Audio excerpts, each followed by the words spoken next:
chug, chug, chug, chug, chug, chug, chug, chug, chug, chug. Welcome back to the Wizard Staff. I'm your host, Guy. And I'm Blake. We got a super special chocolatey fudge coated episode for you today. Mono white pet cards. Woo! Similar to how we did the mono black pet cards, Blake and I will be going over some of our favorite white pet cards that we like to use in our EDH decks. But before we begin, Blake, what are you drinking right now? Crap. Honestly, I'm at my friend's house and I just grabbed the first thing off the top of the fridge and I don't know what it was. That seems dangerous. What if you grabbed rubbing alcohol?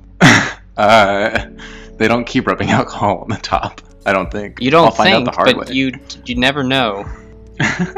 I'll risk it. Okay, so Blake obviously doesn't know what he's drinking. Similar to how we had the last episode and it was black, I'm now drinking white wine. Though that's kind of what I drink all the time. Just trying to stay in theme. You're such a suburban mom.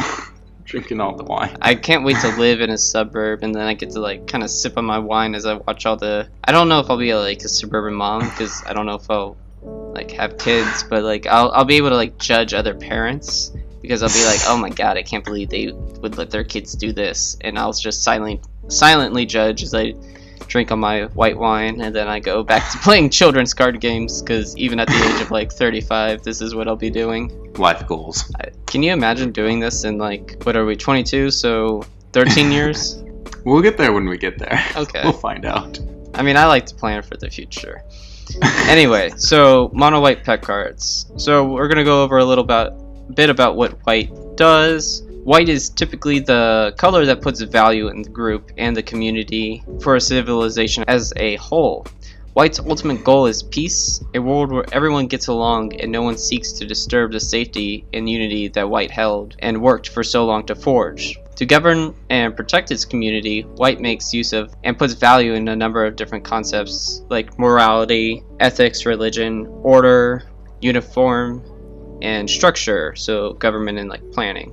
In White's belief, there's a little gray area in morality, as morality is clearly defined as being guided by your rules and ethics, and there's very little room for straying from your path. White does not focus on the individual, but instead as a whole. Individuals are indeed encouraged to act on behalf of White and stop those who oppose it, even inside of their own borders, but their personal views and feelings are often disregarded and even discouraged in a manner in order to preserve the health and bond of the group. What that's kind of saying is just White is typically the color that looks out for more, and it's very opposite of the color black, which was black would do whatever it takes to gain number one, do whatever it takes to kill someone or take power for itself. Very egalitarian. I don't know what that means, but sure. my vocabulary is very small. It's like that one, what is it? Scott Pilgrim, and I forget what word he says, but he's like, I don't know the meaning of the word. And then the vegan guy is like, blah blah blah blah blah blah. I might play the clip after this just so people know. I know what you're talking about. Yeah. Is it it's not the lesbians scene, is it? No. It's he's about to fight the vegan guy. Yeah. And he's like, the vegan guy says some word, and Scott's like, I don't know the meaning of the word. He really doesn't. Right. Yeah. He punched the highlights out of her hair! You are incorrigible. I don't know the meaning of the word.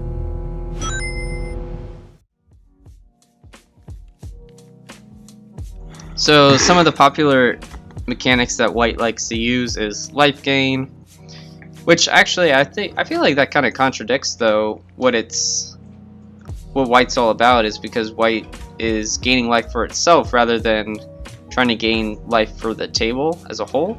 I don't know. Life gain, exiling, so often trying to exile other threats on the table. Flicker, so being able to exile something but then immediately have it come back. Protection, so protection from either everything, like Progenitus kind of has, or protection from a certain color. And then there are a lot of white creatures that have flying, because oftentimes the most popular white creature is an angel. Yeah. Is that true, you think? I honestly don't know. I mean... I feel like red... Ooh, that's kind of hard, because red is either dragons or goblins. White I think is angels. Green's elves. Blue's probably merfolk. I don't know what I would say black is, though. Maybe zombies? Yeah, I think zombies. Yeah. That can be something else for the future. I don't know. I think you're right, though. When I was thinking of blue, I thought, like, what is blue even? And then you said merfolk, and I'm like, oh my god, I'm so stupid. Yeah, you are. So I'm glad you said it. So one of the big things too with white is that it is very prevalent with board wipes. I mean, that's kind of the same with black. That's one of the things that they probably have in common. But both of these colors share that probably the most board wipes at all of the different colors. Yeah, like either white or black has more board wipes, or I want to say black has more board wipes, but I feel like someone's gonna correct me. Well, I mean, I'll get into that because like one of the cards that I has to talk about has to do with a bunch of board wipes, and I feel like maybe white's more board wipe overall, like, but black focuses more on board wipe creature wise. You kind of see what I'm saying? Yeah, I do. I still don't know enough about the game. I've been learning it for 2 years, and I still don't know enough about it. And I only know it for 1 year, so what does that say? We're qualified. We are so qualified. Alright. So, Blake, what are pet cards? Okay, so this is not... We said this in our Black Pet Cards video, but just a reminder, this is not a top 10 list of, like, best EDH cards.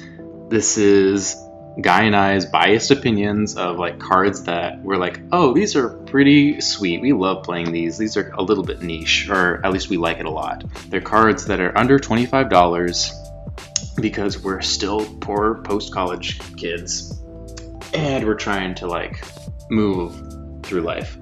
So no cards over $25. Yeah, so some examples of like white you think of that we were kind of talking about. There's like Wrath of God. There is Swords to Plowshares, Path to Exile, Sun Titan, Enlightened Tutor, all that good shit. Yeah, those are some of like the more popular. If you're running either mono white or maybe a guild of that includes white, so like a 2-color that includes white. Those are cards that you are definitely going to be running because they're just so prominent and so good that almost every white deck is going to want them. And our objective isn't to tell you like what are the best cards. It's what are spicy cards that kind of they hit the table and like people are like ooh, or they groan because they're like ugh, that's really annoying. But it's kind of something that you hold near and dear to your heart. I think that's more on you. That's how you feel, but I mean it's kind of true, I guess. Yeah. So I just want to say that when Guy and I were making this list, we make our lists independently. We don't know what we don't know what the other one's thinking until we post them at the same time. And so we made this top 5 pet cards list. And then we quickly realized, oops, we share like 2 of the same cards. So this is going to be kind of a quick episode, just because, I mean, I think it'll make sense when we say the cards. Yeah. But, like, it makes sense why we both chose these cards as pet cards. Yeah. Going through the list, I was kind of like, should we like just include these cards, or like what are we gonna do about these cards? No. That okay? If we chose to change our minds, that would be disingenuous. We're not fakes, Guy. Yeah, you're right. We tell the harsh truth, and so it's like, yeah, we share 2 of the same 5 as our pet cards, but you know what? That's the truth, and there's a reason. It's like they're good cards, and we love them so much. Yeah. So, Guy, I'm gonna let you talk about this first card because you're more qualified to talk about it, I feel. Well, thank you very much. I would like to say, okay, so the first card that Blake and I both share, to clarify that these are two cards that we enjoy together, but Avacyn, Angel of Hope, who is a 5 white legendary creature angel, 8/8. It makes everything indestructible, all your permanents. It has flying, vigilance, and what's the other? And it's indestructible itself.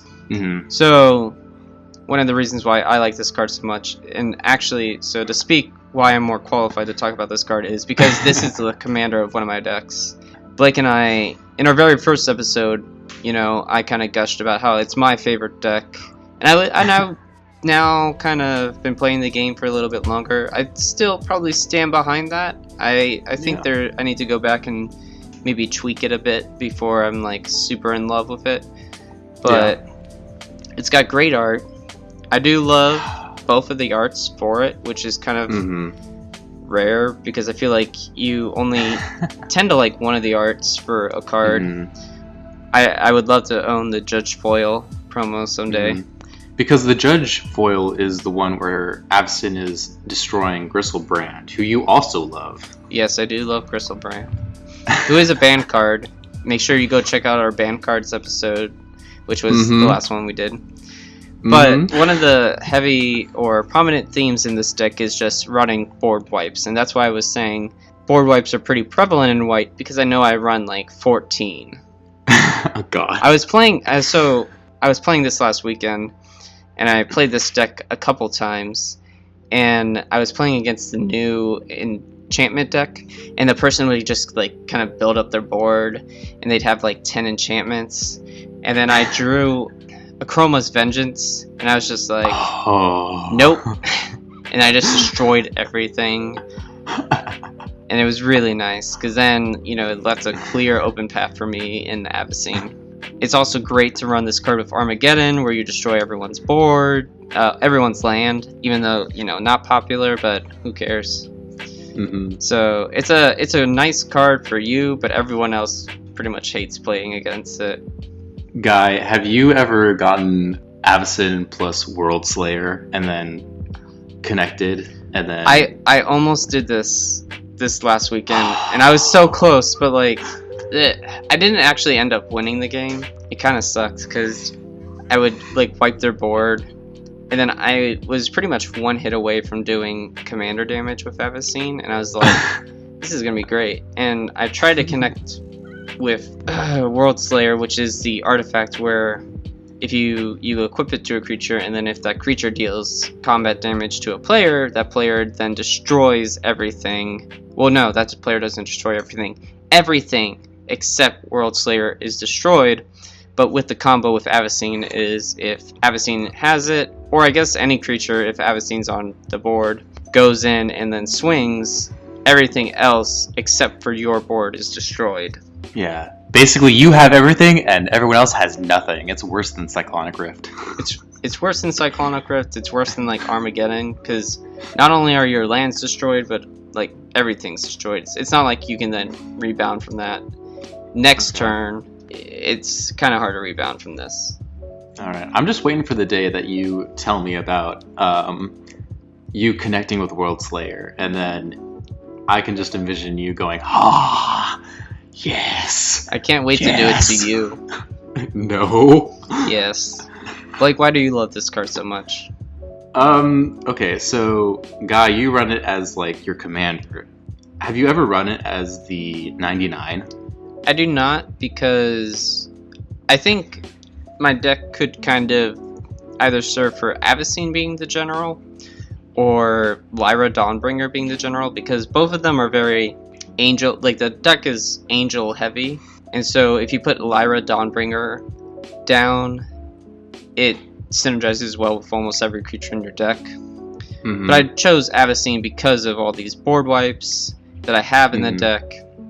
So unless if I were to have Avacyn on the board, like a tenth of my deck becomes not playable because I don't want to destroy all my stuff.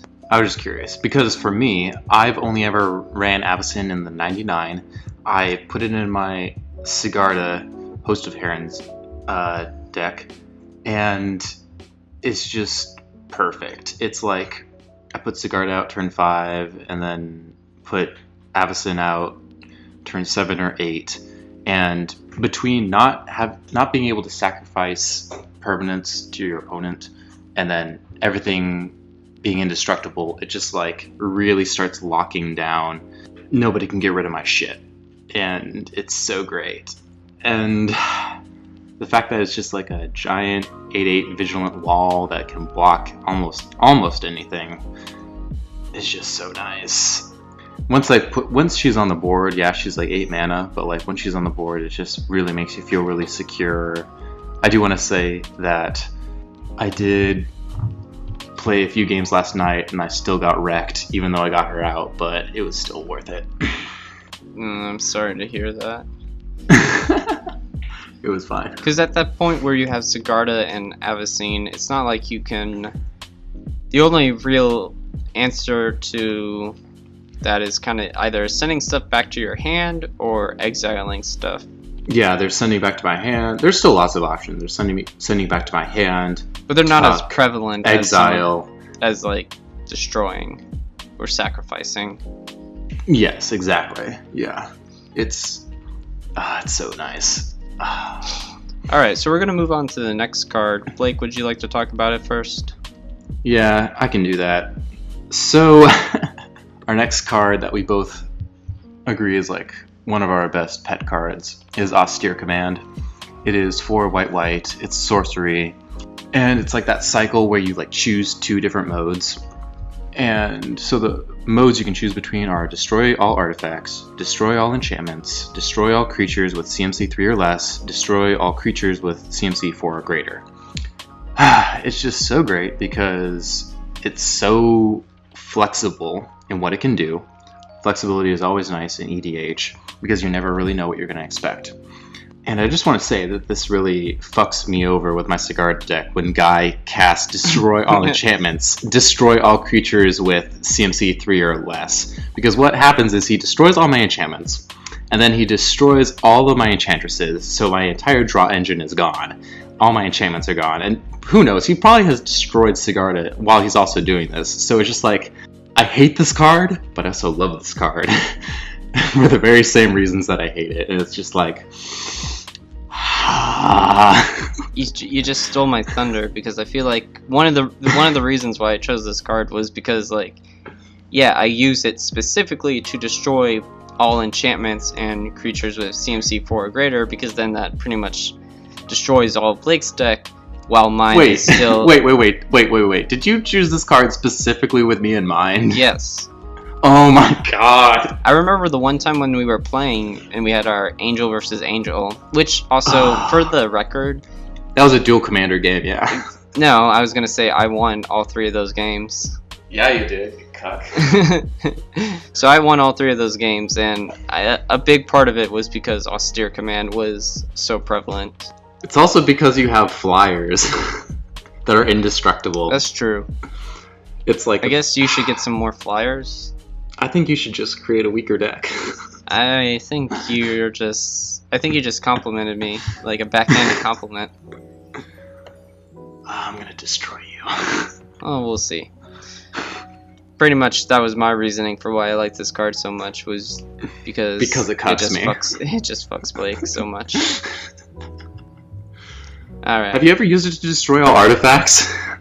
No, I don't think so. I don't think I've played an artifact-heavy deck, though. Like, obviously, that's kind of where that would come in handy. All right, well, let me know the day that happens, because it's a good feeling. Yeah, I've definitely kind of been playing more. No, not kind of, but I've definitely been playing more Commander games in the 1 versus 4 player games. I did a lot of that this last weekend, and I didn't see that. I did see a lot of enchantments, though, with the new enchantment deck. The definite reason why I picked this card was just because of Blake in mind. Aw, thanks. Alright. I don't know if that was actually, like, supposed to be, hey, this card makes me think of you, but this card brings you complete misery. I just want to make you miserable. Thanks, guy. You're welcome. All right. So now we're going to diverge and actually talk about cards that are actually that we actually differ on. And so so other format players, you can then maybe start relating to this. My card is Stoneforge Mystic. That's right. 1 and a white. You get a creature core artificer. It's a 1/2. And it says, whenever Stoneforge Mystic enters the battlefield, you may search your library for an equipment card, reveal it, put it into your hand, shuffle your library. Then 1 and a white tap, you may put an equipment card from your hand onto the battlefield. So first off, this is just a great early gameplay. It has great, wonderful art. And then it tutors, every tutor's good. And then it also cheats the card that you just tutored. That's what makes it next level shit, is the fact that you tutor it, and then you can cheat it out next turn. And then we can play it while it's banned in Modern, so any Modern players listening, come on over to EDH. We have all the fun toys. Interesting. I didn't realize it was banned Modern. I guess I didn't read your notes before that. I have no use for running this card because I don't run a heavy equipment deck, unlike Blake's Voltron deck. But I do see why this is such a good card. I mean, it is... I know we said under $25, but this is probably one of the more expensive cards on the list. It's on the cusp. You can find some less nice condition. Right. For under that. I'm also interested, but I don't see many creatures that are core, K-O-R. Yeah. K-O-R. I spelled that right the first time. Yeah, you did. Yeah. So this is an interesting card, and I can see why you like it. Mm-hmm. Okay. I mean, have you heard of it before I talked about it? No, I definitely have seen it. The art's awesome. I do agree with you. But like I said, I don't have any reason for running this. I mean, you could cheat out Worldslayer. You could. That's true. And then I guess this could... If my Avacyn deck was a much more heavy into Voltron strategy, this would totally go in it. But it's focused on getting out a lot of angels, so... Yeah, I guess it's you don't really attach that many equipment onto Avacyn, do you? No, Worldslayer was kind of the only one that I can immediately think of. So I'm gonna go to my cards, and this is kind of cheating a little because I picked 2 that are pretty, in my mind, they're almost the exact same, which is Chaplains Blessing and Healing Grace. Both are just cost 1 W, so 1 white. Chaplain is a sorcery, but Healing Grace is a instant. And so the thing though is that Chaplain's Blessing gives you 5 life for basically 1 mana, and I just think that's a very good effect, especially at the early game. And then Healing Grace is also similar, where you gain 3 life and you also prevent the next 3 damage, so it's almost as if you are gaining 6 life. The correct time to use this would be during the battle step. So if you would prevent 3 damage that's dealt to you, you'd also gain 3 damage. So if you were being dealt 6 damage, you're breaking even. If you're being dealt 5 damage, then you get 1. If you're being dealt 4 damage, you get 2. If anything over 6, then you kind of just subtract that number and 6 to get what you're doing. So if it's 8, then you are only being actually dealt 2 damage. Yeah, I guess the one thing I really have to say about this, okay, Guy, I think you're much more ready to shit on people than I am. And I just don't think, personality-wise, I can shit on people as easily as you. I'm really tempted to shit on you right now, but I'm not going to. All I'm going to say is, I feel like if we listen to this episode in, even just a year, I feel like you're going to change your mind about these 2 cards. I feel like you're still kind of in the Yu-Gi-Oh mindset where like you view like the cost of the card and like the value of like gaining more life than the converted mana cost of the card. And I feel like if in a year you're gonna realize that these cards are terrible. But they're pet cards. They don't actually need to be super good, but they're just cards that, because like Rats, the card I mentioned last episode, Rats, that's not actually a good card, but it's definitely like a pet card for me. Okay, fair enough, but I recognize that Chaplains Blessing and Healing Grace are not competitive level cards. Stormforge Mystic probably is. They're just pet cards, because I feel like, yeah, it's just nice if you're being like the enemy, or if not enemy, but if you're being targeted as like the #1 threat, these are like good cards to have, just to be like, oh, I'm gonna gain a little life to like kind of help me out. Okay, I'm really interested in like in just like a year rewatching this and then talking about it on an episode, and I'm really curious to see if it's gonna change. That's all I'm gonna say. Okay. Well, I guess we'll do a year, white pet cards from a year now. Maybe, yeah. I mean, that's what I'd like to do, is to like in like 1 or 2 years, just like review all of our videos and then like talk about how we're so fucking stupid. Yeah. Okay. Yeah, because humility is an important Humility trait. is a white card too. It really. Yes, it is. Okay. All right. So my next card is Sigarda's Aid. It is a white mana for an enchantment that says you may cast aura and equipment spells as though they had flash. Whenever an equipment enters the battlefield under your control, you may attach it to target creature you control. So first off, yes, like I play Sigarda as my commander. And so are you guys really surprised that I'm talking about this card? It like has Sigarda in the title, it has Sigarda in the art. The art is amazing too. It's only 1 white mana and it's an enchantment. It's like everything that I love. Like it just has such good effects for 1 white mana, and it's an enchantment, the most difficult permanent type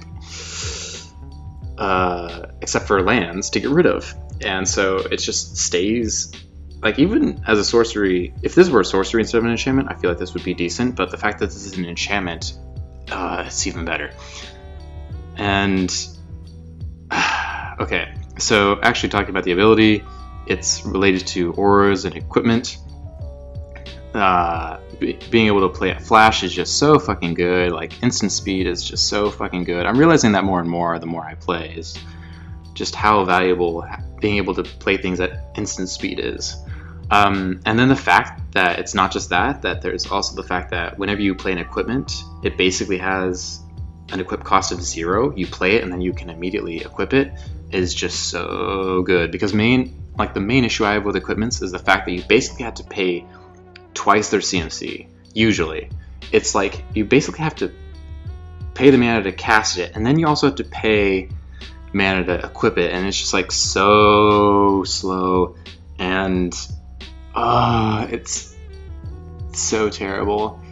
It's like, that's why like I see a bunch of deck texts about Sigarda that like use equipment. I'm just like, why would you ever do that? That's so slow. And I guess you can do it for fun, but I don't want to do that. I want to actually get somewhere. Yeah, I definitely see, because it's almost like cheating mana cost again, which is one of the most powerful things you can do in Magic. It is. Yeah, I think, I guess it's whenever the equipment enters the battlefield, but to clarify, if you wanted to then switch the equipment to another creature, you would have to pay that mana cost, correct?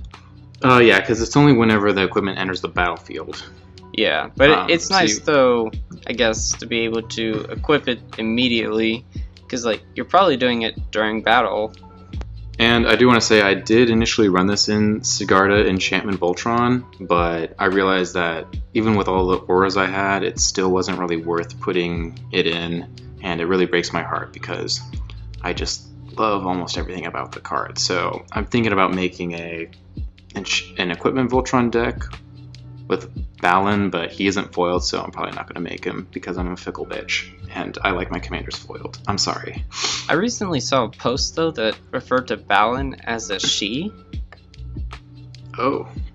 I don't know if that's 100% true, so don't quote me on that, but... I don't know. It's funny when, like, you go to an LGS and people pronounce the names of cards differently than you do, and you're just like, now I kind of question whether I've been saying it right this whole time or not. Like, how some people say Izit instead of is it? Izit or is it? Yeah. I call it is it, and then some people call it Izit. Yeah, and so now it makes me like have an identity crisis. It's like, have I been calling it the wrong thing the whole time? Is there even a correct answer? There probably is, but I don't know what it is. Yeah, there probably is some answer out there, but whatever we say typically tends to be because like I'm honestly not sure about like Avacyn, if it's Avacyn, Skithrix, Skythrix. I'm pretty sure it's Skithrix, guy. Okay. Everyone I talk to says Skithrix. All right. Yeah. Also, you talk about your next card because I need to go get more alcohol. I'll be back in like 20 seconds. All right. Well, Blake goes and gets more rubbing alcohol. I'm going to talk about Darksteel Mutation, which is a card that Blake actually introduced me to while he was playing it in his Sigarda deck. And so it's a 1W enchantment. So you enchant creature, and it becomes a 0/1 insect artifact creature with indestructible, and it loses all of their abilities. The nice thing about running this, and I run this specifically in the Avacyn deck, is because then the enchantment becomes indestructible, and there's no way then for your opponent to kind of deal with it, because now they just have... I'm back, bitches. Now your opponent has no way to like deal with the enchantment or destroy the creature because the creature is indestructible itself, so they would have to waste some kind of like exile on their own creature. Mm-hmm. And so, you know, your opponent has to find a way to sacrifice it, and using this on someone else's commander, which I've done a couple times. I actually did it to Ethan a few times, but it's like the most fucking annoying thing you can do, and that's like what Blake did to me. And I love that because it's very degenerate. Yeah, I remember playing the card against you, and you're just like, what? What? Oh my god, I need this card, Blake. It's so degenerate. I had to have it. Even if I didn't know whether or not I was actually going to run it, but it's a low CMC card. It is really annoying, especially in this deck. So it has a special place in my heart now. I'm glad. I guess this card is another card that reminds me of you. Because I'm an insect? No, because you showed it to me. Oh, okay. Aw, thanks. And I think you're an insect. Oh, shit. Alright. That's all I have to say about this card. But Blake, you run it too. Do you have anything you want to say? Yeah, it's pretty dank. It's like you just put it on their commander and they hate you for life. And then I do want to say there's only been one time where it's backfired, where it's like it's a threat, and then I make it a 0/1 indestructible insect. And then the person like pumped it up to like a 25/25, and then it was an indestructible, and none of my opponents could deal with indestructible. And I'm just like, are you guys fucking kidding me? Come on. It became even worse when it became an insect because it became indestructible. And I do want to say that like that's like 1 out of like 50 times that I've played it that it's backfired. That's the only time, but it was just like, wow. I didn't even think about like trying to, try and make a bad situation to a good one, because I guess since it's a 0/1 insect artifact creature, and it's indestructible, it doesn't have flying, so I've never really had to deal with the fact that any of my angels, they just fly right over it. But you do give your opponent that one blocker that they can use almost every single turn. But then they're able to pump it up to like a 25/25. Yeah. Oh, and also had trample. I forgot to say that. So oh yeah, like, then you're totally screwed. Yeah, So that- it was kind of rough. so It was a that's Blake's Xenagos fault. deck. Yeah. Well, you know, you try and help out the table, and then the rest of them don't have answers because they're all a bunch of cucks. So what are you gonna do? I tried, guys. I tried to save us. Well, you didn't try hard enough. Well, I'm sorry. Anyway, my last card that I want to talk about is Mother of Runes. It costs 1 white. It's a creature human cleric. It's 1/1, and it's tap. Target creature you control gains protection from the color of your choice until end of turn. And first off, I like the good art in either Eternal Masters or dual decks, Elspeth versus Kiora, because that art actually has runes in it. I don't. I like the art when it actually makes sense. There's actually runes in the picture, so it makes sense that it's called Mother of Runes. I don't understand. I don't like the other art. I'm sorry. The other art kind of looks like someone's grandma just sipping on their tea. It just looks like she's like my professor, judgmentally sitting at their desk. Like It's like the this white. fuck- It's like the white wine bitch mom who's judging all the kids. This is me. The bad art is me. It's me sipping on my wine at home, judging all these other parents for all their kids when I don't have any. But I knew I could do a better job. Okay, so it's like I like this because you can just play it really early, and then you can protect whatever it is that you're going to play after. And that's something I'm realizing is really, really nice, is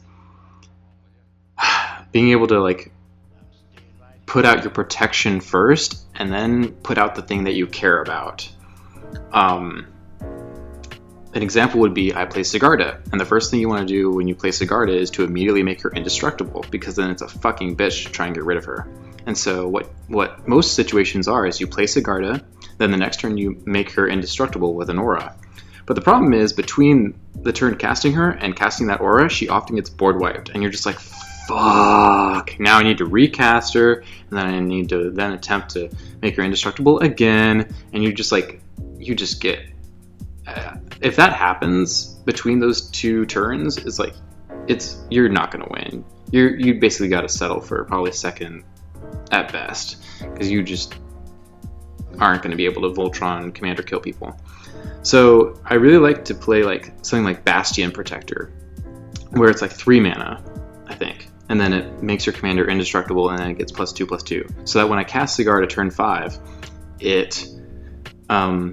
Sigarda comes in basically with indestructibility, and she's a 7/7, which is like making her even larger, so it's like it's everything I want. And so Mother of Runes comes into this in the sense that it's kind of like Bastion Protector, where you put out your protection piece earlier before you cast the thing that you actually care about. And it's just so nice, because I played against this, and it's like you want to get rid of the thing that they have, but they have the fucking Mother of Runes that you just know that they're gonna tap out in response, so you don't even use your kill spell or whatever, and you're just like, oh my, nothing sucks worse than having a card and realizing how useless it is. It sucks. That's a shame. Did you know that there's an unstable kind of card called Mother of Goons? It's a 2-black creature human cleric. Whenever a creature an opponent controls is put into a graveyard from play, sacrifice Mother of Goons, unless if you insult that creature. No. And it's a 3/2. It'll go up on screen for sure, but it's pretty insane actually. I've never played with any of the unstable cards, but, you know, maybe in the future I will, because they seem kind of interesting and fun. Mother of Runes, actually, now that you bring this up, because I was kind of getting it confused with the one that it allows you to bring a Planeswalker out onto the field. Academy Rector? Academy Rector, yeah. Yeah. And so... God, that card's so expensive right now. Yeah. So... Holy shit. I was kind of getting the two confused. But Mother of Runes, I would almost consider running this in my deck, because then it kind of gives my commander that kind of protection. Though I agree I wouldn't run this white bitch sipping, drinking wine. Reading her book, judging your kids. I would run the one with the actual runes, the hieroglyphics for the intellectuals out there. We are the intellectuals. Yeah. So I'm gonna talk about my last card. Go for it. Endless Horizons. Woo woo. I love this card too. It's a three colorless white. When Endless Horizons comes into play, search your library for any number of planes, remove them from the game, then shuffle your library. You may add one of these cards into your hand at the beginning of every turn. Now, the trick is, do not remove every single planes from your deck. Do it. No, don't do it, Blake. Well, no, wait. Blake can do it because he can be a total dipshit about it. But no, you don't want to remove every single planes because there is still the chance that this enchantment might get destroyed, and then that kind of puts maybe 20 planes out of touch for you. And what are you going to do about that? Now, the other nice thing is, so typically I like to put out 7 to 8. I feel like that's a safe number. It thins out my deck a little. It allows me to continuously hit my land drops, and it allows me to be able to hit those bigger spells quicker. And it's similar to kind of how, since white has one of the biggest problems of whether or not drawing cards, you're almost drawing 2 cards every turn. Yeah. So it kind of fixes the problem of ramp, and it fixes the problem of drawing cards. Yeah. It's kind of like a slightly worse land tax to me. That's what I think of. The reason why land tax is so much better is because you can easily play that turn 1. But this is a card that you'd probably have to wait until turn 2 or 3. At least. But if you draw it like late game, it's kind of like, oh, what's the point? But I feel like every time I've drawn it, and I don't know if this is because I'm playing white and I'm playing angels, but I feel like I draw this card normally pretty early in almost every game. So it's really I'm nice glad it's to working have. out for you. Yeah, it's like, I mean, it's like the grace of God or whatever. Just with all these angels. It's whatever. The reason you should remove every single land from your deck under Endless Horizons is because then I can mind grind for like 1 equals X, and then I can just kill you. No. No. Don't listen to Blake. Come on, I want to kill someone with mill. It's so difficult. No, it's not. Yeah, it is. Killing someone with mill? Okay, well, okay, shut up, because you like actually made like the most like arguably like best mill deck ever. Thank you. And you still lose with it. Shut up. Okay.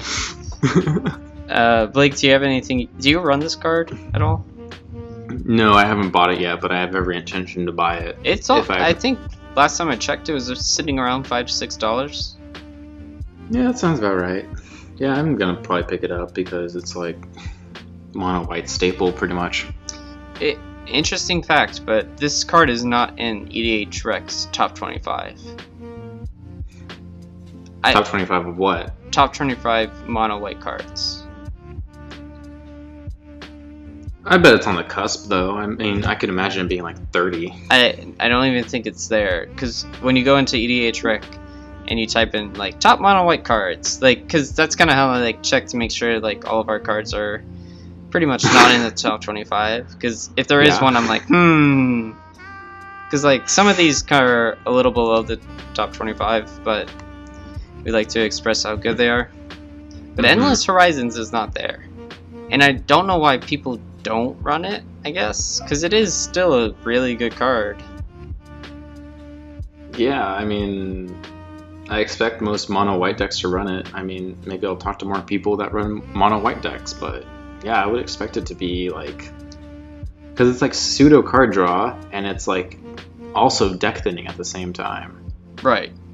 Yeah. That's weird. I didn't know that. Being an enchantment too, I mean, yeah, like I said, you kind of have to be a little cautious of, you know, exiling all of your lands, because there is like the small chance that Endless Horizons is destroyed, and that would really suck. But think about it. Every single card you draw into will, like, you'll be able to, like, I don't know. It'll be gas. it will be gas for sure. But like, I guess also thinking about it, it is an enchantment, so the chances of it actually being destroyed are like a lot slimmer than some of your other cards. Is there any situation in which you would exile every single one of your lands with it? No, because that's just dumb.